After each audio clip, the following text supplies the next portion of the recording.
ఇంతకైనా దిగజారి తెలుగుదేశం పార్టీ జనసేన పార్టీలు తమ అభ్యర్థిని గెలుచుకునేటువంటి ప్రయత్నం చేసింది. ఎంత దుర్మార్గం నడిచిందో గత వారం రోజులుగా ఈ పవిత్ర తిరుపతి నగరంలో మొత్తం ప్రజలందరూ కూడా చూసినారు. ఈ రోజు జరిగినటువంటి ఈ ఎన్నికలో నా తమ్ముడు లడ్డు భాస్కర్ ఓటమిని మేము ఓటమిగా భావించటం లేదు. మా కార్పొరేటర్లు ఒక వీరోచితమైనటువంటి పోరాటం చేసినారు. మాకు క్యాడర్ కి అందరికీ కూడా ఒక స్ఫూర్తిదాయకంగా నిలిచినారు. తిరుపతిలో వైఎస్ఆర్ కాంగ్రెస్ పార్టీ ఇన్ని దుర్మార్గాలు దౌర్జన్యాలు చేసినా ఇంత గొప్పగా ప్రతిఘటిస్తుంది అనేటువంటి ఒక సందేశాన్ని ఇచ్చింది. తెలుగుదేశం పార్టీ ఈరోజు గెలిచింది, కానీ గెలిచిన సంతోషం వాళ్లకు లేదు. ఓటమి మాలో స్ఫూర్తిని నింపింది. పోరాటానికి మరింత ఉద్యుక్తులు కండి అనేటువంటి ఒక గొప్ప ఆశయ సాధనకు ఒక జెండాను అందించింది. ఈరోజు వరల్డ్ క్యాన్సర్ డే. ఈ వరల్డ్ క్యాన్సర్ డే సందర్భంగా ఆ క్యాన్సర్ కంటే కూడా దుర్మార్గమైనటువంటిది తెలుగుదేశం పార్టీ జనసేన బీజేపీల కూటమినని ఈ క్యాన్సర్ డే రోజునే తిరుపతిలో నగ్నంగా ఈరోజు ప్రజలకందరికీ కూడా చూపించింది ఆ కూటమి. క్యాన్సర్ కంటే చాలా ప్రమాదం. మేము ఈ ప్రమాదకరమైనటువంటి జబ్బు నుంచి పరిరక్షించుకోండి అన్నట్టుగా వాళ్ళు చేసినటువంటి దుర్మార్గాలు అన్నీ ఇన్ని కావు.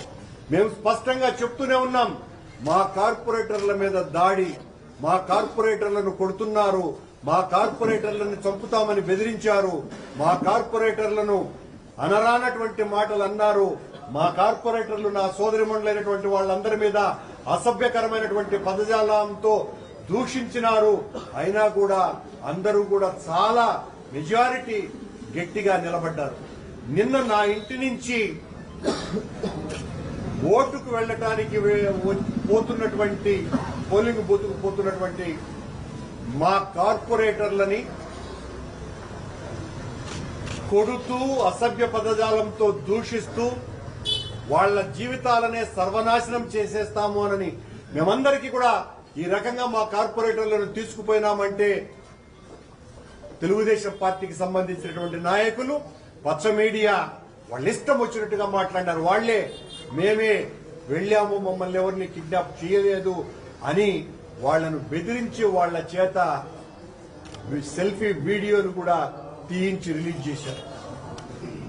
వాళ్ల బెదిరింపులకు, వాళ్ల ఒత్తిళ్లకు చంపుతాము, మీ ఆస్తులు నాశనం చేస్తాము అని వాళ్ల జీవితాలనే ఇక లేవు అన్నంతగా భయపెట్టి వాళ్ల చేత బలవంతంగా ఓట్లు వేయించుకుని గెలిచినటువంటి కూటమిలో 5 నిమిషాలు కూడా ఆ పారాయణ కూడా ఆగకముందే ఓటు నుంచి పరిగెత్తుకుంటా వచ్చి అన్నా మేం తప్పు చేశాం, అన్నా మేం పాపం చేశాం, మమ్మల్ని ఈ రకంగా చంపేస్తామని బెదిరించినారు, మేము పడ్డటువంటి కష్టాలు అన్నీ ఇన్ని కావు, మమ్మల్ని విపరీతంగా కొట్టారు, మిమ్మల్ని మేము విడిపోం, జగన్మోహన్ రెడ్డి గారి నాయకత్వంలో పనిచేయాలన్నదే మా తపన అని బాధపడుతూ 4 కార్పొరేటర్లు వెంటనే 10 నిమిషాల వ్యవధి కూడా లేకుండానే 4 కార్పొరేటర్లు వచ్చారు.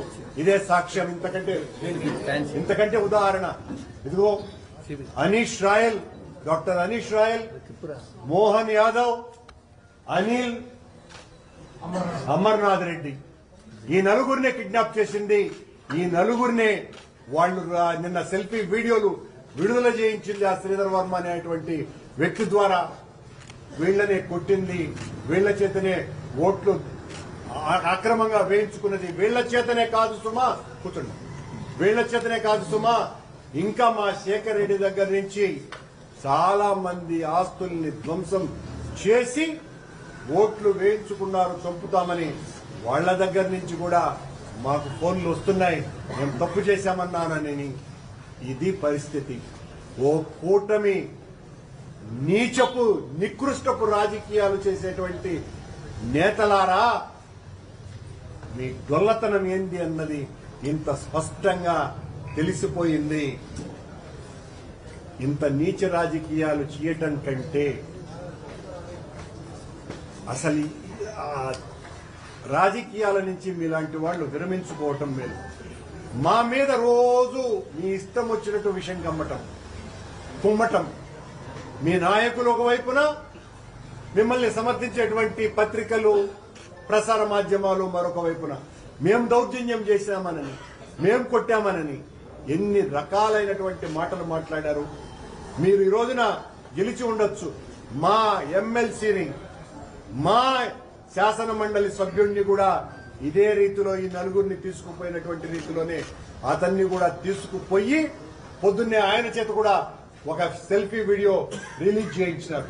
మేము ఆ తర్వాత ఆయన హాస్పిటల్లో ఉన్నారేమోనని మా పార్టీ నాయకులు వెళితే ఆయనకు ఉన్నటువంటి ఒక ప్రాణ స్నేహితుడు, 24 గంటలు సిపాయి సుబ్రహ్మణ్యం గారితోనే ఉండేటువంటి స్నేహితుడు అన్న రాత్రి